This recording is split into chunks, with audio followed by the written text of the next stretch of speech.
Earlier today, I posted a video talking with you about the ways in which we need to understand what's going on in the world. If we understand the times and we understand God's word, first and foremost, then we're going to be able to interpret the times correctly and what's going on during these times correctly.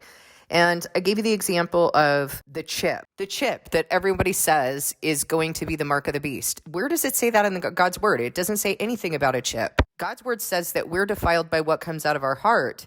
And what comes out of our heart also comes out of our mouth, comes out of our deeds, comes out of our thoughts, our right hand, our forehead, and what we declare. That's what we're told we're going to be justified by in the end, is our heart.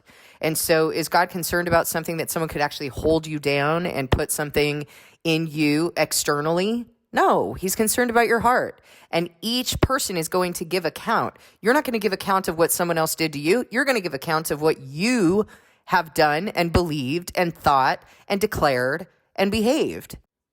And God has already told us that all of those things will be based on what is in your heart, the faith that is in your heart. Have you obeyed? Have you submitted? Have you relied? And yet there are things that are happening that we're seeing in the media that are helping us to understand, okay, we need to be awake. What does this mean? What is God doing right now? What is he showing us in the natural that we need to be understanding in the spiritual? And so if you go around just listening to every YouTube channel and every prophecy and every theory, you're going to become quite confused. And why are you going to be confused? Because God hands you over to delusion when you did not love truth. If you can't be bothered to understand his word, to know his word, and to place that before what man teaches and all of man's theories, well, then you'll be handed over to delusion. So you got to understand it for what God says first, as well as the order in which things are going to occur. You know, several weeks back, someone had said something to me about the Euphrates River and the angels being bound under the Euphrates River. And that because the Euphrates River is drying up, there's a theory that the bowls of wrath are being poured because in one of the bowls of wrath, the Euphrates River dries up. First of all, God has not bound his angels, like tied them up under the Euphrates River and is just storing them there. That's silly.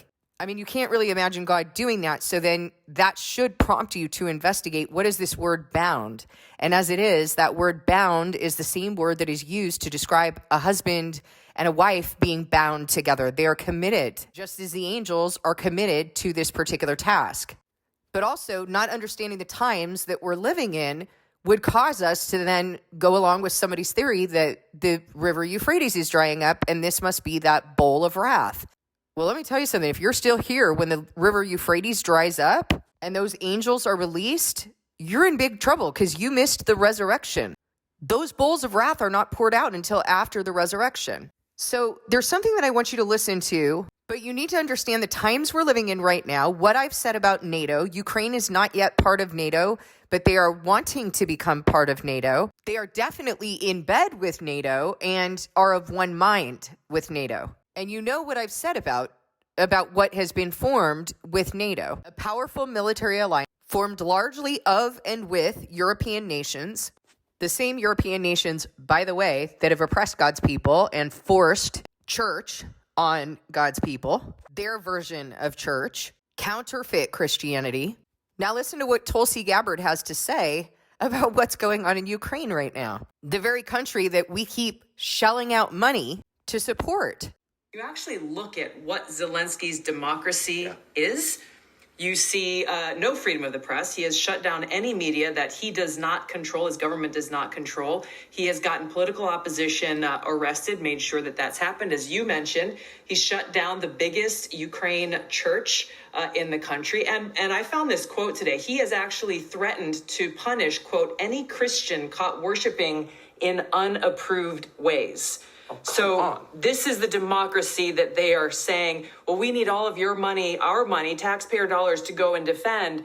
This is their shining example of democracy. It's no surprise then when we look at what's happening here at home, Tucker, and it's no surprise how we see the political and power elite so easily and willing to undermine our own democracy, undermine our own freedoms, abusing their power to achieve their own political interests because they look to Zelensky's democracy and they see a reflection and opportunity for themselves. Okay, so let me just reiterate for you. No freedom of press, shutting down free speech, shutting down religious freedom with the threat of punishment closing down churches. I don't care what church it is.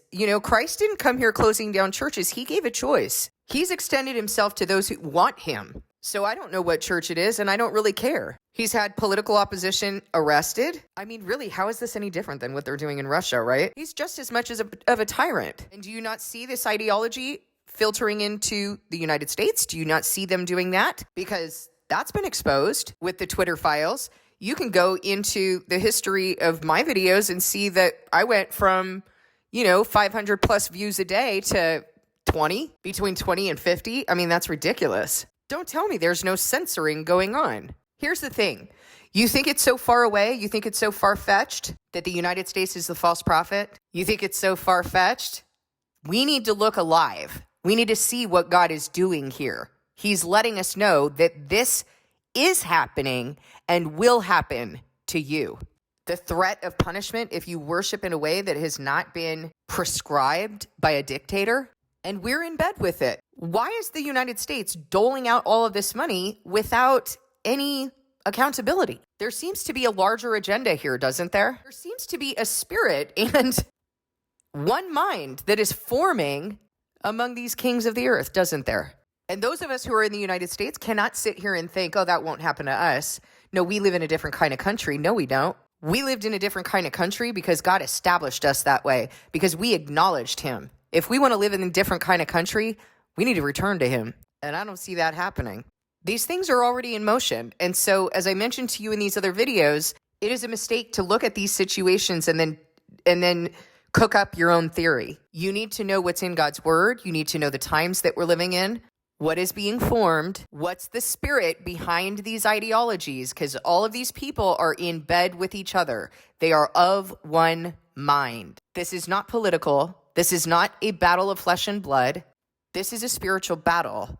And the spirit behind these individuals and systems are going to come together and reconcile. I've been telling you that. I've told you that with academia, with science, with pharmacology, with insurance companies, with churches. Satan is reconciling all of the systems that he has set up, all of the powers that be, all of the mighty mountains of the world. But you know what? God says that he can take that mountain and throw it in the sea. What are you, mighty mountain? Before Zerubbabel, you will become level ground. I hope you'll heed the warning. Do not look at these things and make your own theory. Look at the word and understand the times we're in so that you can understand what's coming together. Thank you for listening. God bless you, and I'll see you in the next video.